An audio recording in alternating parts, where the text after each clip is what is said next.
Nah jadi ceritanya ada sepasang sahabat, sebut aja namanya Rido dan Hilmi. Mereka ini di tahun 1980-an itu setelah baru lulus SD, mereka pisah. Gak satu sekolah lagi, jadi jarang main. Nah karena si Rido ini masuk ke pesantren, sedangkan Hilmi itu masuk ke SMP negeri. Singkat cerita, sampai mereka udah SMA, si Rido lanjut pesantren di pesantren yang sama. Dan ternyata Hilmi itu dimasukin ke pesantren yang sama kayak Rido. Jadi satu sekolah lagi? Iya, satu tempat lagi Moy. Nah, alasannya kenapa si Hilmi ini masuk pesantren, gara-gara si Hilmi ini anaknya bandel banget. Hilmi itu suka bikin orang celaka. Dan Hilmi pun sendiri itu badannya sering babak belur. Bener-bener hancur deh pokoknya anaknya. Ya dia suka berantem gitu. Makanya bokap nyokapnya ini masukin Hilmi ke pesantren. Mungkin mindset orang lama juga kali ya. Kayak kalau anaknya bandel ya udah dimasukin pesantren biar jadi bener lagi gitu. Iya. Nah, bokap nyokapnya Hilmi ini nitipin Hilmi itu ke salah satu ustadz, nitipin juga ke Rido. Ya biar minta dibantuin gitu biar Hilmi nggak bandel lagi. Singkat cerita, akhirnya Hilmi dan Rido jadi deket lagi, kayak dulu waktu mereka masih SD. Nah Rido tuh bantuin Hilmi di pesantren, kayak diajarin ngaji dari awal, disuruh sholatnya bener, kurang-kurangin ngomong kotor, ya dijagain banget lah. Dan hebatnya Hilmi ini jadi anak yang gak suka ngomong kotor, sholatnya juga jadi rajin, ngajinya juga lancar banget. Dan itu hanya dalam waktu 1 bulan.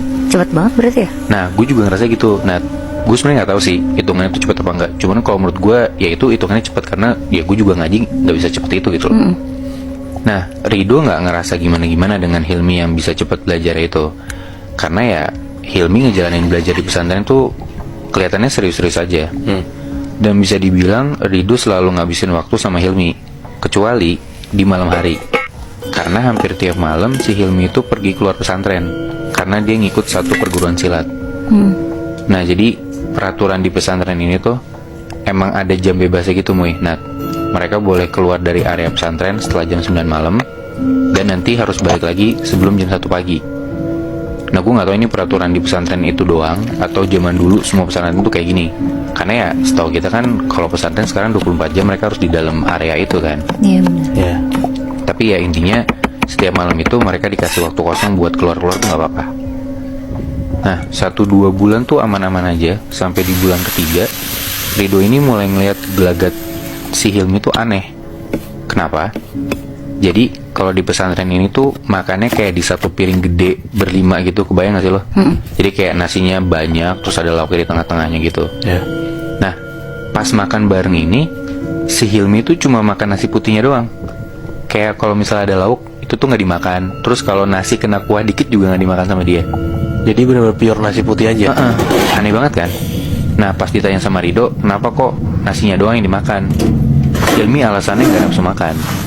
Nah tapi kejadian untuk dia cuma makan nasi doang tuh nggak cuma sekali 2 kali Moy. Nah tiap hari pas makan bareng Hilmi ini cuma makan nasi putih doang. Dan hal ini tuh dilihat juga sama ustadznya, ustadz yang dititipin gitu loh sama orang tuanya tadi yang gue bilang. Nah karena Rido deket sama Hilmi, Rido dipanggil lah sama si ustadz ini. Sebutlah nama ustadznya Ustadz Dadang gitu ya. Sekalian semacam laporan perkembangan gitu, kayak si Hilmi ini gimana perkembangannya, ngajinya segala macam. Udah mereka ngobrol, dikasih tahu lah sama si Rido, emang gelagatnya si Hilmi ini emang rada-rada aneh, kayak makan nasi putih doang itu. Nah terus si Rido juga bilang kalau Hilmi itu hampir tiap malam dia pergi ke satu perguruan silat. Nah si Rido itu bilang kalau Hilmi itu ikut perguruan silat di tempatnya Ki Januwiryo, sebut aja namanya gitu ya. Nah ngedengar kayak gitu sih Pak Ustadznya kaget. Pak Ustadznya bilang, wah dia itu terkenal silat yang pakai ilmu hitam, kata Ustadznya gitu. Rido kaget dong. Iya berarti sahabatnya belajar ilmu hitam gitu kan. Di situ Ustadznya bilang, ya udah kamu tolong ikutin dia aja, dia pergi kemana kalau malam. Akhirnya hampir tiap malam kalau Hilmi keluar dari pesantren, Rido ngikutin tuh, ngebuntutin dari jauh. Dan emang Hilmi ini keluar pesantren itu ke tempat silat buat latihan silat sama si Ki Januwiryo itu. Tapi nggak selalu tiap dia keluar dia ke tempat silat. Ada kayak misalkan dalam 1 minggu si Hilmi ini keluar dari pesantren itu 3 atau 4 malam ya. Nah di antara malam dia keluar itu ada 1 malam dia tuh malah pergi ke hutan yang ada di dekat pesantren mereka. Jadi di pesantren mereka belakangnya tuh kayak ada hutan gitu, Muy. Nah, Ke hutan itu sendiri juga. sendiri juga, Muy. Nah, pas si Hilmi ini diikutin sama Rido buat ke dalam hutan, si Rido ini ngeliat dari jauh Hilmi tuh masuk ke hutan. Terus dia kayak berhenti di satu spot, kayak ada pohon-pohon gitu. Terus Hilmi duduk sila. Habis itu Hilmi ngomong sendiri. Hah? Nah, besokannya hal ini dilaporin dong sama Rido ke Pak Ustadznya gitu kan.